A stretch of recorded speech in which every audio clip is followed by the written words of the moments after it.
Hi Falcon families. Today I'm going to go over how to use the Google Classroom app on the iPad. So I'm going to start by opening the Classroom app. And I've already signed in. I know I'm logged in because I see my child's initial here in the top right corner. And I see the classrooms. You'll see probably just one classroom for your child, and that will be their homeroom. So for my student, Miss Hobbs is their homeroom teacher. So I can click on Miss Hobbs, and it's going to open and let me see her Google Classroom. The first page I'm on is called the Stream. The Stream is just an announcement page where the teacher might post important links, important reminders, and just messages to their class. Next, we have Classwork at the bottom. Classwork is where the majority of the work is housed in Google Classroom. So you'll see that at the top we have our teacher contact information. That's the phone numbers, email addresses, all that important information. Live meeting link is where you can find the actual links for your child to get on live with their teacher every day. Any small group time they have will also have links posted there for you under live meeting link.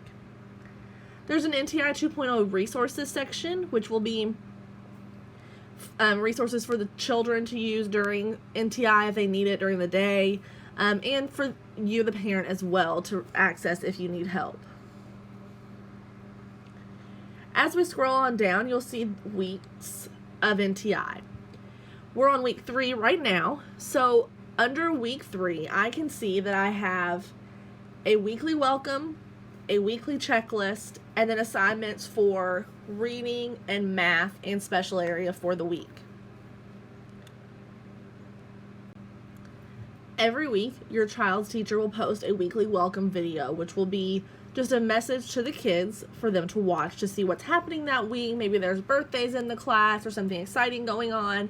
That's all in that weekly welcome video.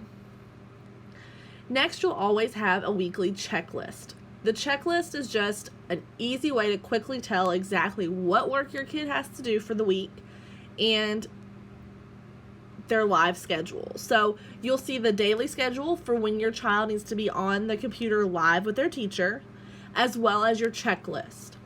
Some teachers will have linked everything for you where you can click directly on those blue assignments and go right to them, or it just is a list for you to know, okay, I've done these things, I need to do these other things. But that's the checklist. Then each week, your child will have their assignments. There'll be a mix of reading and math to do for the week. In this classroom, we're going to start by looking at the Monday reading assignment. So when I look at my assignments, first, the ones that are the weekly welcome and checklist, they're gray. That means there's nothing to turn in or do. It was just something to watch. All the actual assignments that I have to do are colored, and they have a little clipboard in that icon. That means there's something in there for me to actually do and turn in to my teacher. So we're going to go to Monday reading. When I click Monday reading, I see that my assignment is due Sunday at 5 p.m. The work for that week is always due Sunday at 5 p.m. For the assignment, I can see that it says to watch the video lesson below and then fill out the Google Slides to complete the assignment. When you're finished, click the Turn In button on the side so that I can see that you are finished. Then I have my attachments. I have my video, and then I have this one that says Monday reading. That's my slides to work on. When I'm done with that assignment, I've watched the video, I've typed in my Google Slides, I'm going to click this little up arrow for your work, and I can see that it's assigned. I can also click to add an attachment. So if I have a picture of something I want to add to my assignment or something I want to show my teacher, I can add it there. And then the last choice says Mark is done. When I click Mark is done, that's going to tell my teacher that I'm finished. So let's click Mark is done. Now, I didn't actually attach anything this time, so that's just reminding me of that, but I know, so I'm just going to click Mark is done.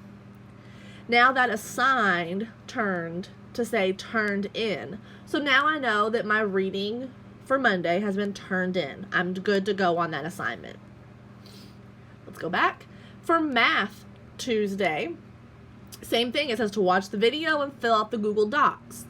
Well, when I look under attachments, I don't see Google Docs. So where can I find that?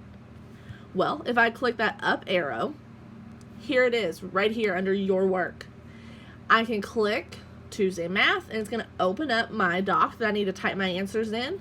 And I have to click this little button, the square with the arrow in the right corner, to actually open it in Google Docs, where I can go in and type answers to the questions that my teacher put on there for me.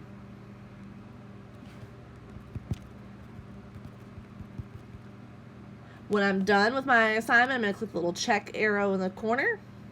And then the top left corner says classroom. So I'm going to click to go back to the classroom. Here's my blank assignment. I'm just going to click, I know I'm done with it. All right. Now I'm ready to actually turn it in. I see it says assigned. So I haven't actually turned in the work yet. I may have typed in the doc, but it's not sent to my teacher until I click this turn in button. I want to attach that one thing and click turn in. Now assigned is going to turn to say turned in, just like on the other assignment.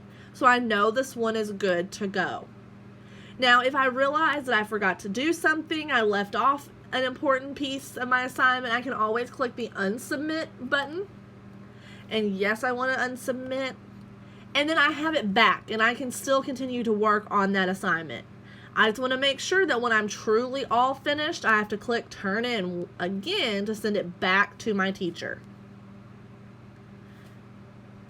Now, the other piece of the Google Classroom is the special area assignment for the week.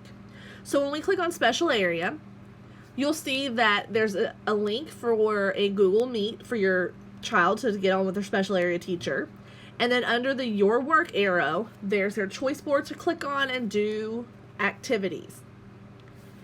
When they're finished, they're going to come back and click turn in and turn it in so that it's finished. Their teacher knows they did the work. Now, an important thing to remember about special area is only 1 day a week for your child. So for this class, they go on Mondays, but it will always be at 3:30. So make sure your child knows what day is their special area day, and they need to get on live with the special area teacher at 3:30 that day. You can also go back and see previous weeks of NTI in the classroom if you continue to scroll down. Now, our last tip for using the iPad app for Classroom is if you click these 3 lines in the top left, you'll see that under classes and calendar, there's this to-do button. When I click to-do, I can see a list of all the assignments that my child has been assigned, has not turned in, and has turned in, or has marked as done. So under assigned, these are anything that's been sent out to my kid to do. If it's green or colored, that means they have not done it yet. If it's gray, that means they have already done it and turned it in. So I can see that these up here are kind of a mix of done and not done.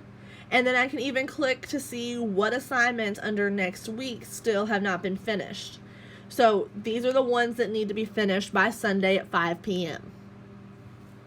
I can go to missing and see what assignments my child has missed, even for past weeks, what was missed and when it was actually due. And under done, I will see all the assignments that my child has turned in for this school year in Google Classroom.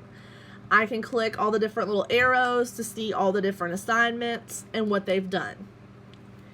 When I'm ready to go back to their actual classroom to see what's happening, I just click those 3 lines, click their homeroom, and I'm back on the stream.